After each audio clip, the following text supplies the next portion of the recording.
पीछे लक्ष्मी और अंशिका आपको समझ आ गया। कल कैसे करेंगे आपको आगे हम रिवीजन से आप थे बंदे आपको समझ आ गया।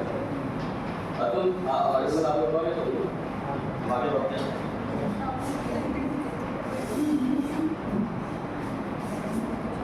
आप लोगों ने जनरल एनाटॉमी पढ़ी है कि नहीं? स्टार्टिंग में यूनिट में पढ़ी कि नहीं? पढ़ी है। यूनिट में आता है कि नहीं आता? आता है। आपको जो प्रैक्टिकल है वो बेस जो आपका वही है। तो सबसे पहले हम डिस्कस करेंगे anatomy of upper and lower limb. हमारे अपर लिम्ब की और लोअर लिम्ब की क्या एनाटॉमी होती है, जो प्रैक्टिकल का पार्ट है आपका थ्योरी का नहीं। सबसे पहले आएगा the bones of the upper limb.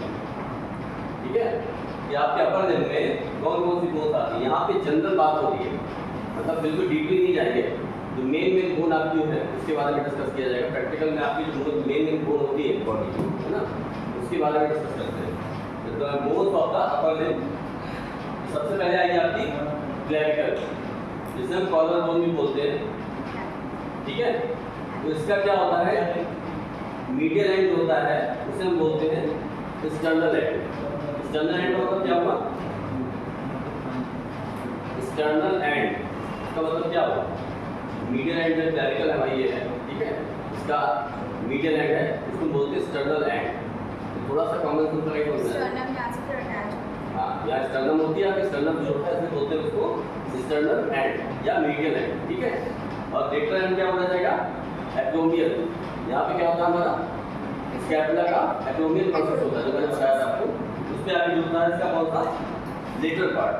तो ये आपका हो गया मीडियल हो गया स्टर्नल एंड और लेटरल हो गया एक्रोमियल। ठीक है, पोस्टीरियर व्यू है ऊपर, नीचे एंटीरियर व्यू। इसका जस्ट अपोजिट आ जाएगा, बोन का पलट देंगे तो इसका दूसरा व्यू आ जाएगा। ठीक है, इसको हम इंफीरियर व्यू बोलते हैं। इसमें भी एक्रोमियल एंड जो होगा उसकी देखिए उसका स्ट्रक्चर चेंज हो जाएगा।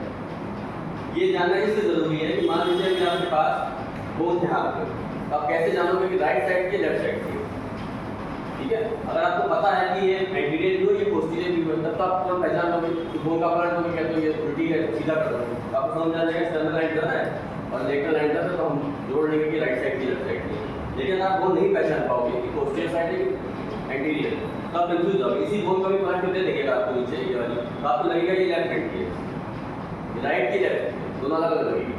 लेकिन आपको पता है बेसिक कि नहीं इसका ये डिजाइन है, ये स्ट्रक्चर है, ये एंटीरियर है, ये पोस्टीरियर है, तो आप पहचान जाओगे तुरंत। बोन यहाँ पे होती है तो यहाँ पे अच्छे से डेमोन्स्ट्रेट कर देते हैं। उससे क्या होता है आप समझ सकते हो कि राइट हैंड की या लेफ्ट हैंड की। ये क्वेश्चन अक्सर पूछा जाता है कि किस साइड की बोन है, इसको बताइए। ठीक है,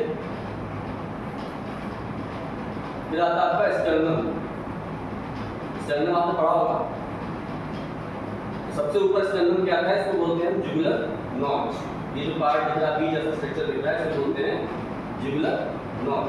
ठीक है, ये होता है आपका क्लेविकुलर नॉच, जहाँ पे आपकी क्लेविकल अटैच होती है। स्टर्नल एंड जहाँ पे अटैच होता है उसे बोलते हैं क्लेविकुलर नॉच। ठीक है, बीच का ये पार्ट आपका मेरिडियन बोलते हैं पूरा, जहाँ पे एक एंगल बनता है उसे बोलते हैं स्टर्नल एंगल। इस बड़े वाले पार्ट को बोलेंगे बॉडी। सबसे छोटा पार्ट जो होता है जिफॉइड प्रोसेस। ठीक है, ये आपका पूरा स्टर्नम का स्ट्रक्चर है। फिर आता है आपका स्कैपुला। स्कैपुला मैंने आप लोगों को भी पढ़ाया था। स्कैपुला में सबसे ऊपर क्या दिखा रहा है, ये एक्रोमियल प्रोसेस। इसके 3 प्रोसेस होते हैं ना, बताइए ऐसे कौन होते हैं, बताइए। एक्रोमियल प्रोसेस, कोराकोइड प्रोसेस, तीसरा क्या था स्पाइनस प्रोसेस। ठीक है, एक्रोमियल प्रोसेस कहाँ होता है, आगे बताइए कहाँ पे, शोल्डर में तो कहते हैं कौन सा, ये वाला होगा या ये वाला, आगे वाला?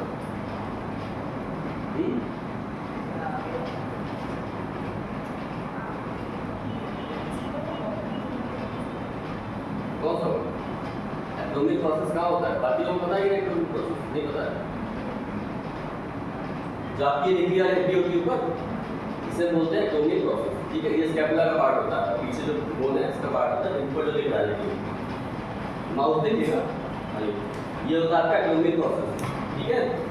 उसके बाद आता है नीचे कोराकॉइड प्रोसेस। ये कहाँ पे होता है? आगे जो हड्डी लिखी है क्लेविकल के बगल, इसको बोलते हैं कोराकॉइड प्रोसेस, ठीक है। ये सारे आपके सरफेस मार्किंग बोलते हैं, एनाटॉमी की सरफेस मार्किंग, मतलब कि आपको जो स्ट्रक्चर दिख रहा है ना, आपको जो आप देख सकते हो स्ट्रक्चर बॉडी में, वो उसकी बात होती है। फिर उसके नीचे आता है ग्लिनॉइड कैविटी। ग्लिनॉइड कैविटी क्या होती है? ग्लिनॉइड कैविटी क्या होती है यहाँ पे जो, उसका क्या काम है?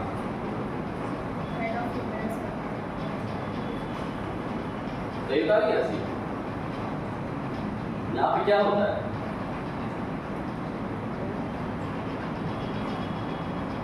ग्लिनॉइड कैविटी बता दो। ग्लिनोम्यूरल जॉइंट कैसे होता है?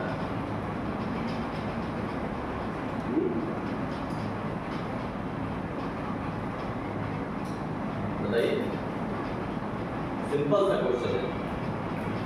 ग्लिनोम्यूरल जॉइंट नाम से जाहिर होता है। ग्लिनॉइड कैविटी में न्यूमरस पैड जैसे आपने बताया जाके फिट हो जाता है। ये शोल्डर जॉइंट हमारा बनता है, इससे बनता है। ये जाके हेड जो है ये ग्लिनॉइड कैविटी में जाके फिक्स हो जाता है, ठीक है। इसे बोलते हैं ball and socket joint. Ball ये हो गई, सॉकेट आपका ये हो गया, ग्लिनॉइड कैविटी, ठीक है।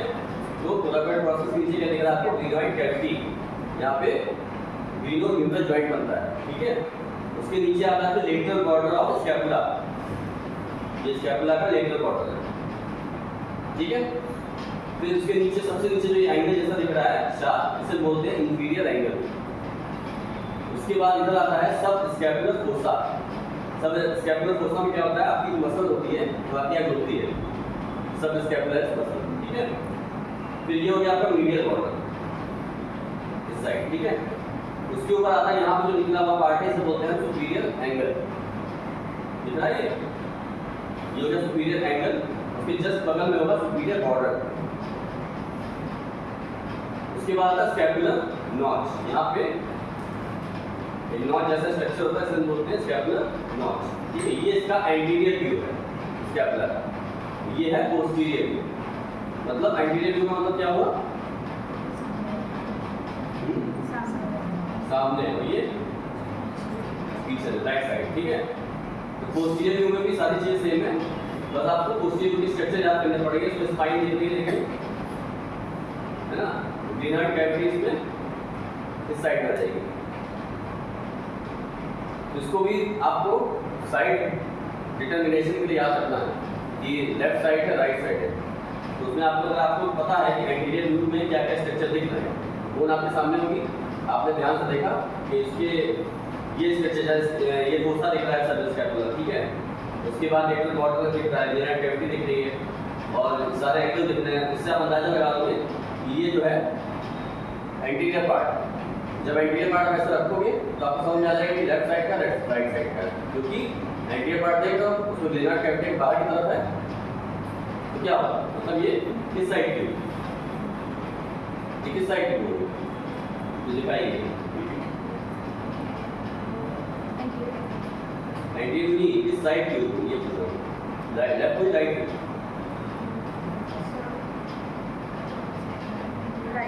राइट साइड की ना, ठीक है। तो राइट साइड की बोलूँ, अब अगर इसको उल्टा करके आप हम रख देते हैं, ये वाली आप पहचानते नहीं। अगर मान लो दोनों को स्ट्रक्चर तो क्या बताओगे आप? किस साइड की है? लेफ्ट साइड की है। राइट है, मैं कह रहा हूँ आप नहीं पहचानते हो तो अगर आपको पता है स्ट्रक्चर तो आपको बोलोगे नहीं राइट साइड की है। अगर आपको स्ट्रक्चर नहीं पता है, आप पहचान नहीं पाओगे कि ये एंटीरियर या पोस्टीरियर है, तो आप क्या बताओगे? ये राइट साइड की है, ये लेफ्ट साइड की है। यही तो लग रहा है। इसमें ग्लिनॉइड कैविटी है, यहाँ पे न्यूमरस आ गई, इसमें इधर है, इधर न्यूमरस आ गई। तो लेफ्ट हो गया राइट हो गया, पर ऐसा नहीं, दोनों बोन आपकी राइट साइड की, ठीक है। इसलिए आपको ये याद करना जरूरी है कि स्ट्रक्चर क्या क्या इसमें दिखेंगे। इसको अच्छे से देख के अगर बोन मिल जाए बोन से पढ़ लीजिए। सब बोन मिलती है मार्केट में, आप खरीद सकते हो, ठीक है। ओरिजिनल नहीं मिलेगी लेकिन उसकी डुप्लीकेट सब मिलती है। जो बोन खरीदो चाहे या फिर आप बुक से ही इमेज से अच्छे से CD यूज कर देख के पढ़ लो, तो उससे आपको डिटर्मिनेशन हो जाएगा कि किस साइड की, लेफ्ट है राइट, ठीक है। यहाँ समझ आ गया?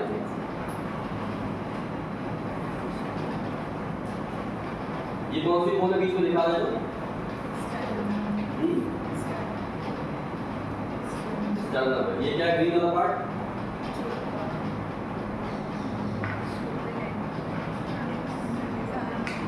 नॉट्स का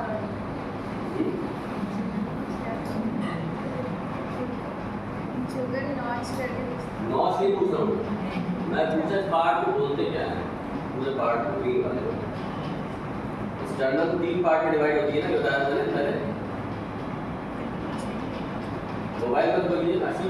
नहीं मैंने हाँ जो भी है बताइए। अच्छा ये नीचे वाला क्या है, ब्लू वाला?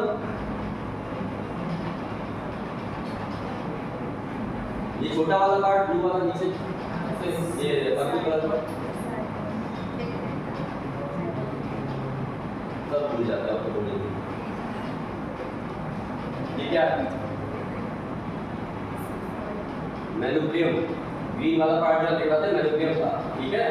उसके बीच में क्या आ रहा है?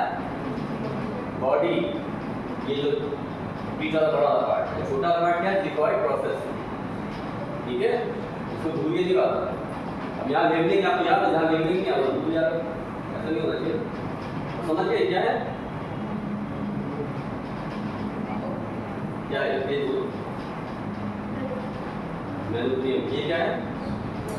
बॉडी, ये क्या है? डिकॉइड प्रोसेस, ठीक है। अब ये आपका शोल्डर जॉइंट का स्ट्रक्चर, शोल्डर गर्डल का। शोल्डर गर्डल में क्या क्या चीजें आती है? देखिए सबसे पहले क्या है? ये क्लैविकल आती है, ठीक है। ये हो गया आपका एब्डोमिनल प्रोसेस, जो मैंने बताया यहाँ पे हड्डी दिखनी होती है ऊपर, इसे बोलते हैं एब्डोमिनल प्रोसेस। ये होता है स्कैपुला का पार्ट। फिर आता है आपका ये आगे जो हड्डी दिख रही है, इसे बोलते हैं कोराकॉइड प्रोसेस। ये भी आपका स्कैपुला का पार्ट है। ये आ गया आपका ग्रेनाइड कैविटी, जहाँ पे आके हेड ऑफ न्यूक्लियस फिट होता है। जो ये बॉल हो गई तो इसका फिट हो गया, बॉल एंड सॉकेट बन जाता है, ठीक है। ये भी आपका स्कैपुला का पार्ट दिख रहा है। ये आ गया आपकी न्यूक्लियस, ये सब मिलकर आपको बनाता है शोल्डर गर्डल। स्कैपुला पार्ट हो गया। अब आती है न्यूक्लियस,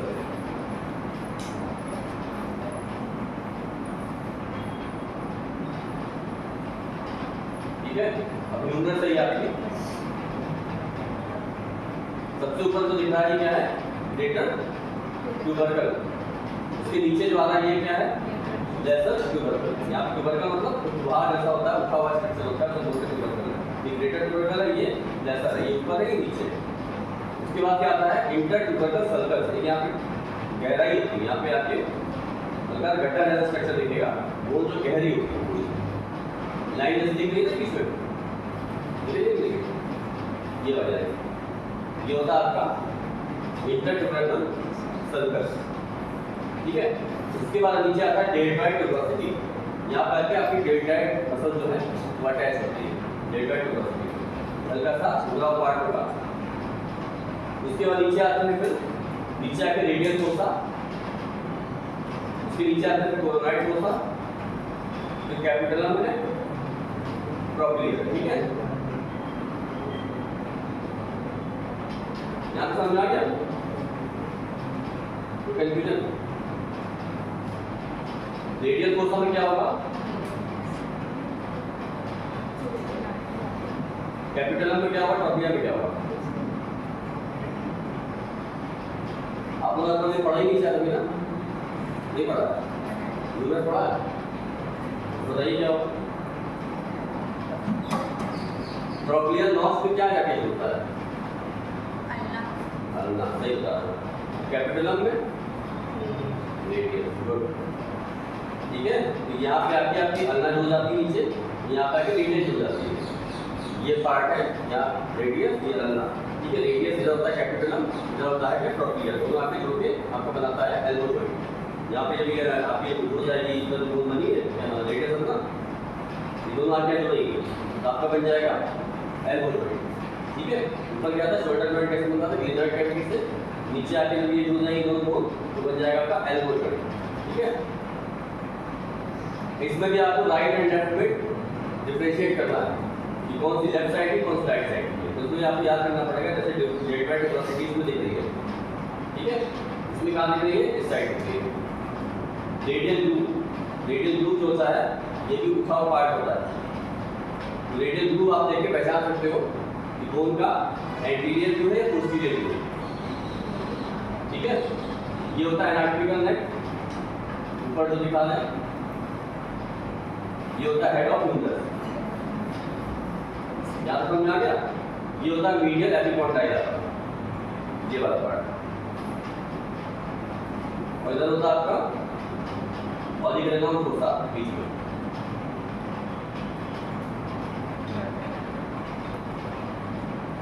अब आते हैं इधर अल्ना और रेडियस पे। ये ट्रोपियल नॉच दिख रही है ऊपर अल्ना में लिखा है ट्रोपियल नॉच, ये आपकी होती है ट्रोपियम, ठीक है। ये वाली बोन जो है दोनों रेडियस है, अल्ना है। अल्ना में ट्रोपियल नॉच है, यहाँ ट्रोपियल लिखा हुआ है, तो ट्रोपियल नॉच जो है आपके ट्रोपियम में हो जाती है, तभी बनता हमारा है। ये हेड ऑफ रेडियस आपके यहाँ होता है कैपिटल में, ठीक है। फिर आता है इसके बाद क्या है ऑलिगोडेंड्रॉन प्रोसेस। ऑलिगोडेंड्रॉन प्रोसेस क्या होता है, ये जो है पीछे निकली होती है, ये होता है आपका ऑलिगोडेंड्रॉन प्रोसेस। उसके बाद आता है क्लोनॉइड प्रोसेस, फिर proximal radicular joint, proximal radicular joint, ये आपका बनाएगा रेडियस अल्ना जहाँ पे जुड़ती है, उससे बनता है आपका proximal radicular joint. Proximal radicular joint मतलब हो गया दो जॉइंट बनना है ना, नीचे बनता है ऊपर बनना है, तो प्रॉक्सिमल मतलब पास का, तो यहाँ बंदा से बोलेंगे प्रॉक्सिमल, तो यहाँ बंदा से बोलेंगे डिस्टल, तो दो जॉइंट यहाँ बनेंगे प्रॉक्सिमल रेडिकुलर जॉइंट और डिस्टल रेडिकुलर जॉइंट, ठीक है। इसके बीच में होती है इंटरॉशियस मेम्ब्रेन, इन दोनों बोन के बीच में इंटरॉशियस मेम्ब्रेन होती है, ठीक है। ये होता है आपका रेडियल ट्यूबोसिटी, जहां से आपकी ये जाके जुड़ रही है अल्ना, उससे अटैच होती है, ठीक है। यहाँ समझ गए। फिर नीचे आता है स्टाइलाइट प्रोसेस। आपका स्टाइलाइट प्रोसेस ये होता है रेडियस, ठीक है। इस साइड होती है रेडियस ना, ये जो निकली हड्डी होती है इसे हम बोलते हैं स्टाइलाइट प्रोसेस। जो भी आप चेक कर रहे थे पल्स, स्टाइलाइट प्रोसेस और ये जो टेंडन जो हल्का सा निकला होता है ना मसल्स का पार्ट हार्ड, इन दोनों के बीच में चेक कर रहे थे स्टाइलाइट प्रोसेस, और ये जो टेंडन है दोनों के बीच में जब आप थंब रखोगे तो आपको पल्स समझ में आ जाएगी, ठीक है। ये हो गया आपका डिस्टल रेडिकुलर जॉइंट, यहाँ तक समझ में आ गया। और वही चीज दोबारा दिखाइए, पढ़ लीजिएगा अच्छे से।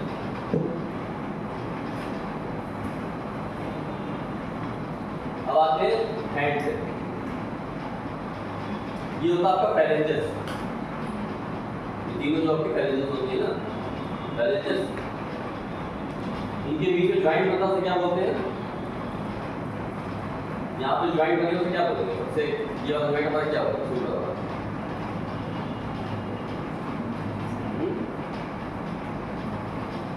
ये वाला उसके बाद वाला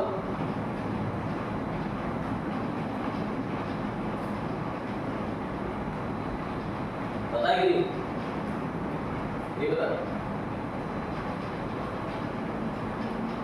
इंटरफेरेंजियल जॉइंट होते हैं सारे, ठीक है। ये भी इंटरफेरेंजियल जॉइंट है, लेकिन दोनों में अंतर क्या है, ये होता है आपका PIP proximal DIP distal interphalangeal joint, मतलब ये दूर का हो गया डिस्टल, ये हो गया पास का, ये होता है आपका डिस्टल इंटरफेरेंजियल जॉइंट DIP, इसे बोलते हैं PIP प्रॉक्सिमल इंटरफेरेंजियल जॉइंट, ठीक है। उसके बाद क्या आता है आपका, ये कौन सी बोन है, फेरेंजेस के बाद कौन सी बोन आती है, मेटाकार्पल, ठीक है। तो यहाँ पे कौन सा जॉइंट बनेगा, ये कौन सा जॉइंट हुआ आपका, ये हो गया DIP, ये हो गया PIP, उसके बाद जो जॉइंट बन रहा है ये क्या हुआ, MCP जॉइंट, मेटाकार्पोफेरेंजियल जॉइंट, ठीक है।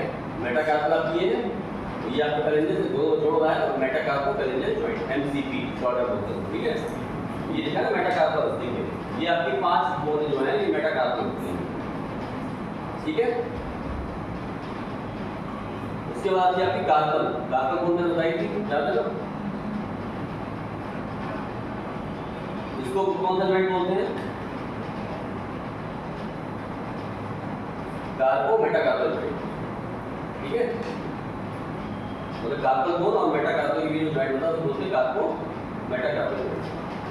इसके नीचे आपका ये आ गया रेडियस, ये आ गया अल्ना, समझ गए हैंड का स्ट्रक्चर। इससे इसमें बहुत सारी मसल्स होती हैं हैंड में, उसके अटैचमेंट होते हैं तो याद करने पड़ेगा एग्जाम में आते हैं।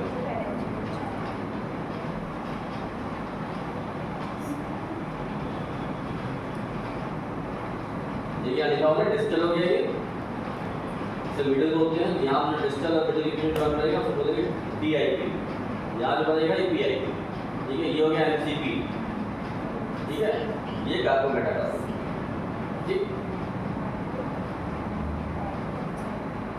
अब आते हैं लोअर लिम्ब। लोअर लिम्ब में पेल्विक बोन होती है, कितने पार्ट होते हैं? 3, कौन कौन से? ठीक है, ईलियम, इस्चियम और प्यूबिस, ठीक है। ये आपकी पेल्विक बोन है।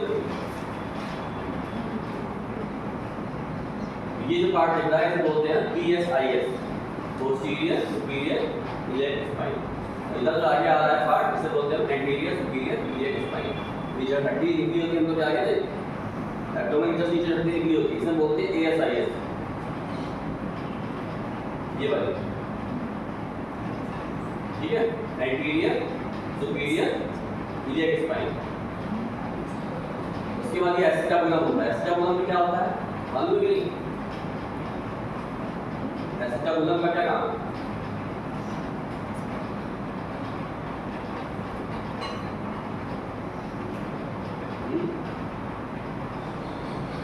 पता है कि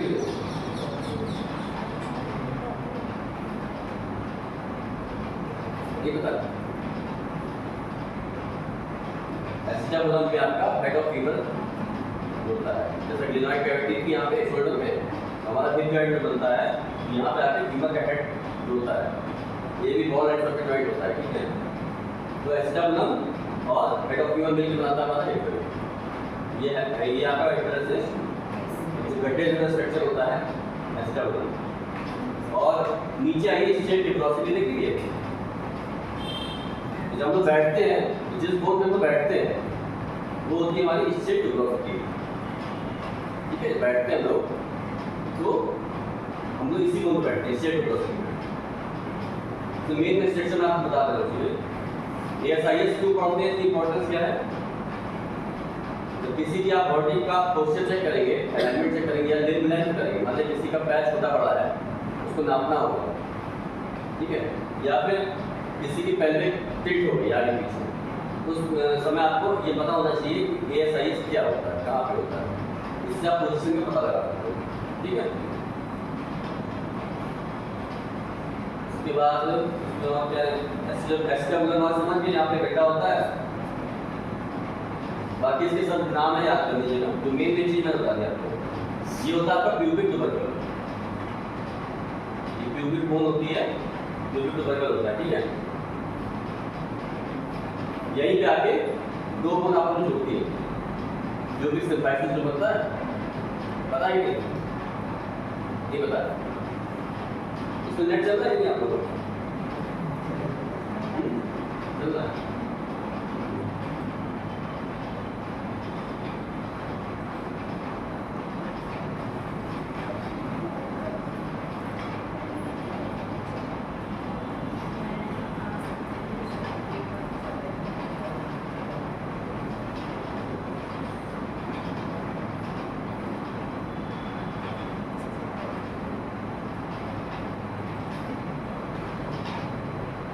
ये बनने के देखिए, ये होता है प्यूबिक सिम्फाइसिस, ठीक है।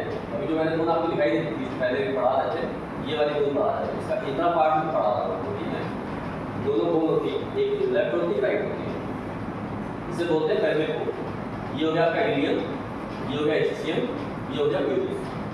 तो दो प्यूबिक बोन मिलकर बनाती है प्यूबिक सिम्फाइसिस, ठीक है।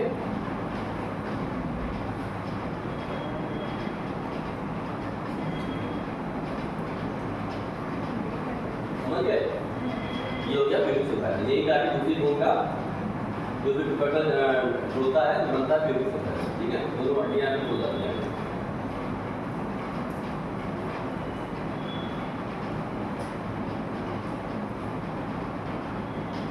ये इस्चियम का इसमें थोड़ा सा बताया गया है। इस्चियल स्पाइन होती है यहाँ पे। इस्चियम पार्ट आपका ये वाला, ये दिख रहा है ब्लू वाला पार्ट, ये आपकी स्टेप बोन है, ये आपका ईलियम है और ये आपका प्यूबिक। तीनों बोन है, अलग अलग दिखाई गई है। ईलियम सबसे बड़ी होती है, स्टेप उससे छोटी होती है, प्यूबिक सबसे छोटी होती है। ठीक है, तीनों मिलकर बनाती है हमारी पेल्विक बोन। पेल्विक बोन की बात आई, तीनों बतानी होती है। इसको बोलते हैं बॉडी। ठीक है, फिर नीचे आता है ग्रेटर सियाटिक नॉच, यहाँ पे सियाटिक नर्व होते हैं बॉडी में, ठीक है, उसकी नॉच यहाँ पे होती है। ये होती है स्टेम स्पाइन। स्टेम बोन में एक स्पाइन जैसा स्ट्रक्चर होता है, सर बोलते हैं स्टेम स्पाइन। नीचे आती है लेसर सियाटिक नॉच। सबसे नीचे आपके आएगी स्टेम ट्यूबरस, जो मैं बताया था, सब बैठते हैं वो पार्ट होता है स्टेम ट्यूबरस। ठीक है, नेक्स्ट आइए फीमर। पेल्विक बोन की बात हो गई, उसके बाद आती है आपकी फीमर। तो ये जो हेड ऑफ फीमर है, यही जाके जो होता है कहाँ पे होता है एसिटाबुलम। ठीक है, ये इसका हेड होता है फीमर का, इसको बोलेंगे नेक। ज्यादातर फ्रैक्चर होता है एक जॉइंट का, तो नेक ऑफ फीमर ही जाती है। ये बहुत कॉमन है, यहाँ फ्रैक्चर अक्सर होता है लोगों को, कोई इसके बल पे गिर गया, ये सबसे पहले नेक टूटता है। ठीक है, ये हो गया ग्रेटर रोटेटर। उसके बाद आता है आपका ये पूरा एंटीरियर सरफेस है, एंटीरियर भी दिखा रहा है। ठीक है, इसमें भी नीचे आके लेटरल एपिकॉन्डाइल हो गया, या नीचे हो गया इसके लेटरल कॉन्डाइल। इधर हो गया एडेप्टेड ट्यूबरकल और मीडियल एपिकॉन्डाइल, उसके नीचे आके मीडियल कॉन्डाइल। ये हो गया पटेलार सरफेस, यहाँ पे आके पटेला बोन जो है वो अटैच होती है पटेलार सरफेस। ठीक है, सबसे ऊपर बोन याद थी आपकी, इसमें आपकी ये जुड़ी बन गया आपका क्या हिप जॉइंट। ठीक है, ये होती पटेला आपकी। इसका इंटीरियर जो है ये पोस्टीरियर है, ये फैसेट है जो जाके जुड़ता है इसमें। ठीक है, और इसका ये मीडियल है और ये लेटरल भी हो गया। अगर उसको आप लेटरल साइड से देखेंगे इस तरह से देखिएगा।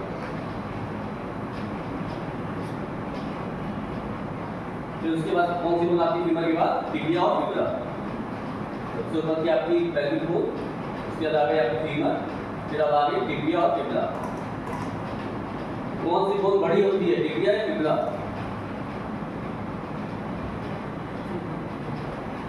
आप पढ़ के बता दो ना, पढ़ा है कि नहीं पहले? ये नहीं पढ़ा है, लोअर लेवल में। मुझे लगी बहुत कॉमन क्वेश्चन है, अभी आप 12th स्टैंडर्ड में पूछोगे बता देंगे कि टिबिया फिबुला में कौन सी बोन मोटी होती है, पतली? 6th क्लास के बच्चे बता देंगे। साइंस उनके भी सब्जेक्ट है आजकल, होता है। ठीक है, बहुत बच्चे एडवांस है सब्जेक्ट, उनको पता है कि 200 हड्डियाँ होती है, ये फीमर होती है, ये टिबिया फिबुला पटेला सब पता है। तो आप लोगों को मतलब एटलीस्ट पता होना चाहिए कि टिबिया कौन सी होती है, बड़ी वाली होती है। मैंने ये नहीं पूछा दोनों में कौन सी, मैंने इतना पूछा कि कौन सी होती है, फिबुला पतली वाली होती है या मोटी वाली होती है, या टिबिया पतली होती है मोटी होती है। दो बोन होती है, ठीक है, पहला एक होती है काफ़ी मोटी सी जो आगे दिखती है, एक साइड पतली होती है। कौन सी पतली वाली का क्या नाम है और मोटी वाली का क्या नाम है?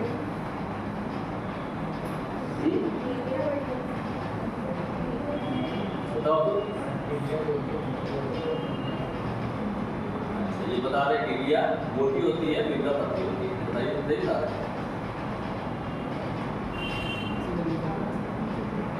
बताइए, तुक्का नहीं लगाइए, सही नहीं बताइए, अगर आता है नहीं आता तो बताइए। सही बता रहे हो, ठीक है, हाँ तो सही बता रहे हैं। टिबिया आपकी जो मोटी वाली बोन होती है टिबिया कहते हैं, ये होती है फिबुला पतली वाली।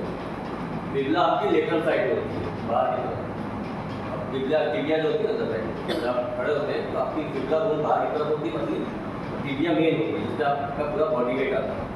कभी मान लीजिए फ्रैक्चर हो जाता है, अगर दोनों टूट जाती है ना, किसी केस में मान लीजिए फ्रैक्चर केस हुआ दोनों टूट गई, उस केस में इसका इम्प्लांट किया जाता है, तो मतलब मेटल इम्प्लांट किया जाता है, कुछ लगाया जाता है रॉड या कुछ भी, इसको ऐसे छोड़ दिया जाता है, ये अपने आप धीरे धीरे ठीक हो जाता है, क्योंकि इसका बॉडी वेट इस पर नहीं आता, बॉडी वेट सारा इस पर आता है। ठीक है, तो ये टिबिया आपकी सबसे मोटी वाली होगी। तो इसमें हम देखते हैं क्या क्या होता है, इंटरकॉन्डाइलर एमिनेंस। में दो आते हैं आपके लेटरल इंटरकॉन्डाइलर ट्यूबरकल, ये आपका मीडियल इंटरकॉन्डाइलर ट्यूबरकल, ठीक है। ये होता है आपका मीडियल कॉन्डाइल, ये होती है ट्यूबरोसिटी। ट्यूबरोसिटी मतलब हल्का सा बाहर जैसा स्ट्रक्चर होता है, उसमें ट्यूबरोसिटी होती है। ये इसका होता है लेटरल सरफेस। इसको भी पहचान लेंगे आप, अगर आप इसी को ध्यान रखिए कि ट्यूबरोसिटी इसमें आगे दिख रही है ना, और इसका जो एंटीरियर बॉर्डर है वो दिखेगा आपको आगे, ठीक है।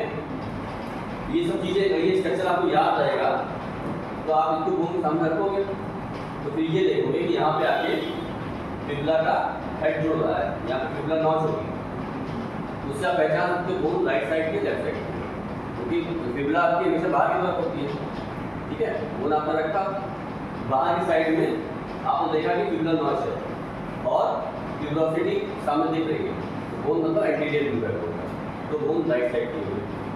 अगर बोन उल्टा करके रख देंगे तो इसका बोन हो जाएगा, ठीक है। तो इसको ध्यान रखना है कि स्ट्रक्चर क्या है, इसको देखना है मेन, उसको याद करना।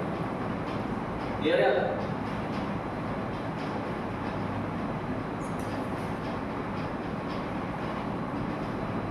मैंने सोचा था कि आज मैं आपकी बोन और मसल पूरी कंप्लीट करूंगा, इसके बाद मसल से बोन पे ही रिएक्ट होंगे। चलिए कोई बात नहीं। फिर आती है टार्सस। टार्सस मतलब टार्सल बोन जो होती है आपकी, ठीक है। उसमें क्या क्या आता है, ये सब, ये भी नीचे फैलिंग्स होती है, डिस्टल और प्रॉक्सिमल। वहाँ पे मेटाकार्पल थी, यहाँ पे मेटा टार्सल होता है, सभी डिफरेंस हो जाएगा, ठीक है। वहाँ एनसीपी जॉइंट होता है, यहाँ एमपीपी जॉइंट होता है, ये डिफरेंस है लोअर लिम्ब का अपर लिम्ब। बाकी ये जो आपकी बड़ी वाली बोन है इसे बोलते हैं कैल्केनियन, देखना था कैल्केनियन, जो हमारी हील होती है जिसमें हम चलते हैं, हील जो होती है ना, तो हील में कभी कभी किसी को पेन होता है, देखा होगा बहुत से फीमेल्स में ज़्यादा होता है सर कि हील पेन होता है, बहुत से पेशेंट आपको मिलेंगे जिनको हील पेन होता है, तो उसको हम बोलते हैं planter fasciitis. Planter fasciitis, plantar fascia होता है जो फेशियल शीट होती है हमारे पंजे के नीचे, फुट में सबसे नीचे एक शीट होती है, वो आपके यहाँ पे जुड़ती है कैल्केनियन में, ठीक है। तो फीमेल में क्या होता है, हाई हील पहनती है, ठीक है। तो हाई हील पहनने की वजह से क्या होता है, इस पर जो है लगातार प्रेशर बनने लगता है, तो बहुत ज़्यादा टेंडेंसी होती है। रेगुलर जो हार्ड स्लीपर्स और ऊंची स्लीपर्स पहनती है हाई, तो क्या होता है, इससे आके प्रेशर बनने लगता है, उससे क्या होता है प्लांटर फेशिया को खींचते लगता है, खींचते खींचते क्या होता है, यहाँ पे धीरे धीरे सूजन आ जाती है, स्वेलिंग आ जाती है, दर्द होता है, उसे हम बोलते हैं प्लांटर फेशियाइटिस, मतलब प्लांटर फेशिया का इन्फ्लेमेशन होता है। तो दो तरह की कंडीशन होती है, कई बार जो मैंने बताया ये होता है, कई बार क्या होता है हल्का सा यहाँ पे एक हड्डी पड़ जाती है जिसे हम बोलते हैं कैल्केनियन स्पर, वो एक्सरे में आपको दिखेगा, ठीक है। कोई मान लो तरह का पेशेंट आपके आता है तो पहले आप उसको कुछ दिन तक 2-3 दिन 4 दिन ट्रीटमेंट को प्लांटर फेशिया के अकॉर्डिंग, आपने अल्ट्रासोनिक लगाया, लेजर लगाया, जो भी उसका ट्रीटमेंट है, ठंडा गर्म सिकाई कराई, ये सब कराया, उससे आराम आ गया, तो उसका मतलब उसको हाई हीलिंग की वजह से दिक्कत थी। और अगर नहीं आराम आता है तो उसके बाद एक्सरे कराओ, एक्सरे कराओगे तो उसमें अगर ये बढ़ा हुआ है तो समस्या पूछती है हील पेन, दोनों में पेन सेम होगा, उसमें हील पेन होगा उसमें भी होगा, लेकिन प्रॉब्लम पूछती है उसमें क्या प्लांटर फेशिया की वजह से हो रहा है, उसमें क्या है स्पर की वजह से हो रहा है, जो हड्डी उसके नीचे बड़ी वो पेश कर देगी, ठीक है। तो ये डिफरेंस था। तो इसमें करना क्या होता है, आप उसको एडवाइस करिए पेशेंट को, चाहे वो स्पर बड़ा हो या फिर प्लांटर फेशिया की प्रॉब्लम हो, सबसे पहले एडवाइस करिए कि डॉक्टर स्लीपर पहने, बिल्कुल सॉफ्ट वाली स्लीपर पहने बिना हील की, ठीक है। उसके बाद जो भी आपको ट्रीटमेंट करना है, अल्ट्रासोनिक है और भी सिकाई होती है, बहुत तरह के ट्रीटमेंट होते हैं, वो आपको अप्लाई करना है, ठीक है। ये प्रॉब्लम कई बार जरूरी नहीं हील की वजह से है, कई बार हील ना पहनने की वजह से रह जाती है। किसी की मान लीजिए जॉब प्रोफाइल ऐसी है कि उसको पंजे पे खड़े होकर काम करना पड़ रहा है, या बहुत देर तक लॉन्ग स्टैंडिंग है, या कोई एथलीट है जो दौड़ रहा है, तो दौड़ते समय क्या होता है, हम पंजे पे आते हैं ना, इसकी पोजिशन होती है भाई, उसमें भी खींच जाता है। तो आपको सब चीज़ें चलनी है, ऐसा नहीं आप दिमाग में रखो कि हाई हील पहन दिया, पता लगा कोई मेल अगर आ गया तो सब हाई हील पहन दिया, तो हाई हील तो नहीं पहनते ना, मेल के साथ अगर दिक्कत आ रही है तो ये प्रॉब्लम दूसरी होती है, ये आपको डिफ्रेंशिएट करके चलना है, ठीक है। ये आपका हो गया कंप्लीट। नेक्स्ट इसके बाद है मसल्स। उसको आप नेक्स्ट क्लास में पढ़ाएंगे। टाइम आपका बहुत हो गया, बंद कर दो।